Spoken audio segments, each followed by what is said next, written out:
Votre enfant refuse d'aller à l'école, ça ne lui plaît pas, il n'a plus envie. Alors pourquoi ça arrive? C'est le sujet de notre émission aujourd'hui, le document. Mais Lila, qu'est-ce que tu fous? Tu vas être en retard à l'école? J'y vais pas, je fais grève. J'irai à l'école si tu me laisses sortir vendredi soir. Alors Johanna, vous l'avez vu avec cette fille qui ne veut pas se lever, qui rechigne à aller à l'école. Qu'est-ce qui se passe? Pourquoi ça arrive? Et ça arrive pratiquement à tous les parents à un moment ou à un autre de leur vie. Alors, quelles sont les questions de nos auditeurs que vous avez eus? Arrête avec tes questions, on n'en peut plus. T'as pitié, je t'en prie, sois cool. Bonjour Johanna, tout va bien? Bonjour Bernard, tout va très bien. Effectivement, ce sujet est un sujet qui suscite beaucoup de craintes chez les parents également. On a peur d'une phobie scolaire. On va jusqu'à la phobie scolaire. Est-ce que ça existe? Alors, la phobie scolaire, ça existe. C'est un principe que c'est relativement récent parce que vous savez, dans le temps, au Moyen-Âge, que l'enfant voulait pas aller à l'école, il y avait personne qui se posait la question s'il avait une phobie scolaire. Oui, il y a une peur de l'école qui est due à plein de choses. On va essayer de le voir. Il y a un enfant qui se lève un beau matin qui découvre que l'école, pour lui, c'est un trou noir où il n'a pas envie de se jeter. Alors, ça existe. D'un autre côté, il va falloir faire la différence avec plusieurs sujets à l'intérieur de ce propre sujet. Est-ce que c'est l'école elle-même qui est gênante? Est-ce que c'est l'école qui lui fait peur avec tout le système, les notes, les engueulades, peut-être les horaires trop précis? Ou est-ce que ça serait pas plutôt un autre sujet? Des fois, ça peut être un petit garçon qui vous attend à l'école pour vous donner une claque quand vous êtes là, et soudain, vous n'avez plus envie d'y aller. La face dévoilée de l'iceberg. Voilà, tout à fait. En vrai, la question qu'il va falloir se poser un peu, c'est qu'est-ce qui cause cette non pas phobie scolaire, mais cette non-envie d'aller à l'école, ce manque d'envie, exactement. De quoi ça parle? Mais est-ce que c'est pas un peu exagéré? Est-ce que des fois, ça peut tout simplement parler d'une fatigue? L'enfant a envie de panique, de rester un peu à la maison, comme ça peut nous arriver. De se faire un peu gâter, de se faire dorloter par ses parents. Alors bien sûr, Johanna, tu as tout à fait raison. En fait, l'école, c'est quelque part un système qui va presque, je dirais, à l'encontre de ce que l'enfance, c'est des voies de liberté, de jeu, beaucoup de jeux. Puis d'un coup, l'école, après la maternelle où tu as encore du jeu, l'école arrive et dit, bon, maintenant, les affaires sérieuses commencent. Or, les affaires sérieuses, c'est pas tellement pour les enfants. C'était un droit d'aller à l'école et puis c'est devenu une prise de tête finalement, puisque on a même l'impression qu'on les force. Est-ce qu'on doit forcer notre enfant à aller à l'école quand il ne veut pas? Alors ça, c'est un vrai sujet. Est-ce qu'on doit forcer? Alors, d'un côté, il y a les parents qui vous disent, oui, mais si je le laisse, la moindre petite faille, il va s'engouffrer dans la faille. Maintenant, demain, après-demain, ça sera super dur de l'envoyer. Ah non, moi, je suis complètement contre cette façon de penser. Je tiens à dire. Alors, Johanna, vas-y, je t'interviewe maintenant. Toi, tu fais quoi quand ça t'arrive? C'est quand même moi qui ai posé la question et je représente les parents pour savoir si on doit forcer ou pas les enfants. Mais moi, je pense qu'on doit les considérer tout simplement comme des adultes. Et en tout cas, moi, ce que j'essaye d'inculquer à mes enfants, c'est que les besoins psychologiques sont tout autant importants que les besoins physiques. Si un enfant est malade, on ne l'amène pas à l'école. S'il ne veut pas aller à l'école, bien sûr, il faut voir ce qu'il y a derrière, mais si ce qu'il y a derrière, ça peut être même une fatigue psychologique, pourquoi ne pas prendre ça en compte finalement? Alors, une fatigue psychologique, il faut bien comprendre que quand on parle de fatigue psychologique, alors c'est vrai que la fatigue du corps ou les maladies, c'est plus facile, parce qu'on va dire il a une grippe, il a une angine, voilà. C'est reconnu quelque part. Le psychologique a toujours eu du mal à être reconnu. Dans l'histoire, d'ailleurs, on reconnaît un blessé de guerre, mais on ne reconnaissait pas un blessé psychologique de guerre. C'est toujours arrivé dans l'histoire après. Et effectivement, même la non-envie, c'est-à-dire le manque d'envie d'aller à l'école, de s'asseoir pendant des heures devant un prof qui va parler au tableau, etc., c'est quelque chose qui peut être tout à fait légitime. On n'est pas tous égaux. D'ailleurs, on est beaucoup plus indulgent avec nous-mêmes quand on n'a pas envie d'aller au travail. Non, mais moi, je veux même dire plus. C'est-à-dire, c'est par rapport aux parents qui disent « si je le laisse ne pas aller à l'école, après, il va en abuser ». Moi, je dis l'inverse. C'est-à-dire que si un enfant, il sait qu'il peut venir te dire « maman, aujourd'hui, j'ai une fatigue, j'ai besoin d'être un peu à la maison » et que tu entends ce besoin et que tu donnes une réponse à ça, il ne va pas en abuser. Il va savoir qu'il a une oreille chez son parent qui accueille ces différents besoins. Alors qu'à l'inverse, si tu n'écoutes pas, je pense qu'il peut somatiser. Alors, je suis tout à fait... Corrige-moi si... Non, je suis tout à fait d'accord avec toi. Je dirais même plus. L'affaire de forcer son enfant, mais venez, quand on veut comprendre des enfants, il faut essayer de rentrer à leur place. Mettez-vous dans la peau du type qu'on force à faire quelque chose. Alors, c'est pareil au travail, d'ailleurs, c'est pareil partout. Quand vient votre patron, s'il est psychologue, il vous dit, tiens, il faut faire ça, on a les objectifs, c'est important, je compte sur toi, j'ai confiance en toi et c'est un truc qui va te motiver, ou bien on te force à faire quelque chose que tu n'avais pas envie de faire, et là, tu es adulte et pourtant tu sais qu'il y a le salaire, qu'il y a le truc. Mais l'enfant, a priori, quand tu le forces, tu sèmes déjà les futures récoltes et tu vas récolter une opposition encore beaucoup plus grande demain. Oui, enfin, ceci étant dit, c'est vrai qu'on aime bien en tant que parents leur inculquer des valeurs comme celle de pouvoir se plier à une maréchée, de pouvoir être dans un cadre discipliné. Mais on cherche une sorte d'harmonie entre ces deux choses-là, entre le besoin, j'ai envie de dire, individuel de l'enfant avec ce qu'il a lui et qui ne rentre pas forcément dans la case école, et aussi à l'aider à rentrer dans l'institutionnel. Donc, comment tout à fait. allier ces deux choses-là ? En fait, c'est comme tout en éducation, tu as très bien fait en faisant la balance et l'équilibre. Tout est une question d'équilibre. Nous-mêmes, d'ailleurs, on aimerait que notre enfant ait une discipline, qu'il range bien sa chambre, son cartable, qu'il soit ordonné, qu'il fasse ses devoirs. D'un autre côté, s'il faisait que ça et trop, il nous ferait peur. Au bout d'un moment, on dirait, oh là là, un peu de fantaisie, un peu de rigolade, va sortir avec tes copains, allez boire un verre, j'en sais rien, faites quelque chose, même petit, allez vous amuser, allez au parc, mais bougez parce que là, tu me fais peur. Si tu es trop discipliné, si tu es trop dans le rang. Et donc, comme d'habitude, en éducation, tout va être une question d'équilibre. Si on voit que ça tire un peu trop par là, alors oui, il va falloir inculquer un peu plus l'envie de rentrer dans un cadre, d'être cadré, de se conformer un peu aux règles et aux cadres.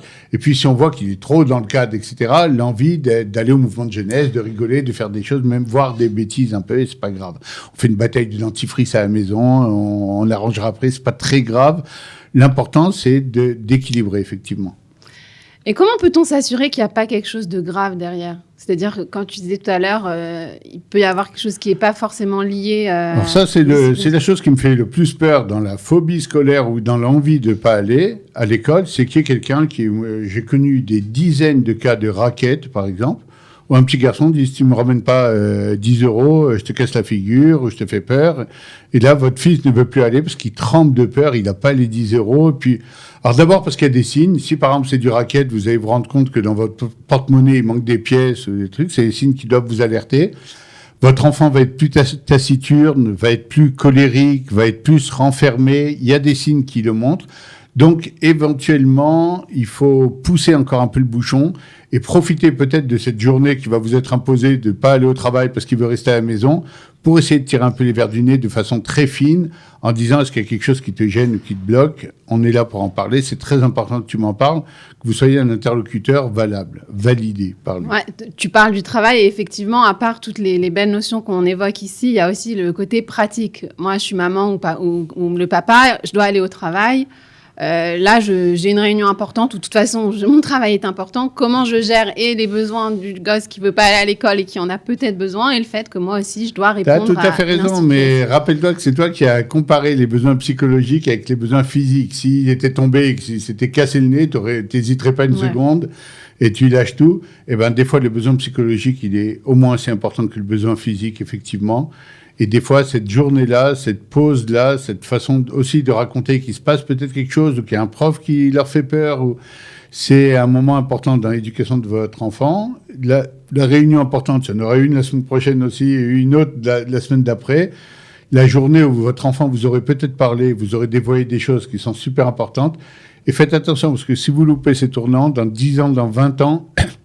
Lui, il s'en souviendra, il dira « Ma mère n'était pas là le jour où j'ai eu vraiment besoin, où j'avais peur. » Est-ce qu'on peut les initialiser, en fait, les provoquer, c'est-à-dire dire « Bon, écoute chérie, la semaine prochaine, on va faire un day off, de sorte à ne pas en arriver au moment où le gosse est à bout et ne veut pas se lever ?» Alors, c'est une question très intelligente parce que oui, et oui, les enfants jouent. C'est-à-dire, ils sont prêts à dealer avec vous de temps en temps. Si c'était pas un type qui le raquette et que le gosse est arrivé au sommet de sa peur et de sa crainte, mais que c'était juste une envie de faire un petit break, d'être aussi avec vous, de se faire un peu chouchouter, d'avoir un peu sa maman qu'il n'a pas vu beaucoup ces derniers temps, etc., on peut dealer un peu et lui dire, regarde, aujourd'hui, j'ai vraiment une réunion importante, tu voudrais que vendredi, on prenne tout, on lâche tout, on achète de la bouffe pour Shabbat au lieu de la préparer et qu'on parte tous les deux. Non, mais moi, je vais plus loin. Je dis, même quand l'enfant n'a pas parlé de ce besoin, ça veut dire, ou même un enfant qui est super discipliné, nous, on va devancer ce besoin. Alors, c'est bien de devancer. Je l'ai déjà fait, moi, personnellement. Ouais. J'ai déjà fait, mais c'est aussi de l'instinct. Quand tu sens que ton enfant, il est un peu à bout, il n'arrive pas. Non, mais pourquoi il y a besoin qu'il soit à bout Non, il est à bout. Des fois, tu le sens parce que lui, il demande rien. Tu sais qu'il y a des enfants qui sont très introvertis, ils demandent rien. Et ils vont peut-être ne jamais même faire cette demande de pas aller à l'école, etc. En se disant, maman, elle aime beaucoup l'école, c'est important pour elle, je veux pas l'embêter. Ils vous protègent aussi.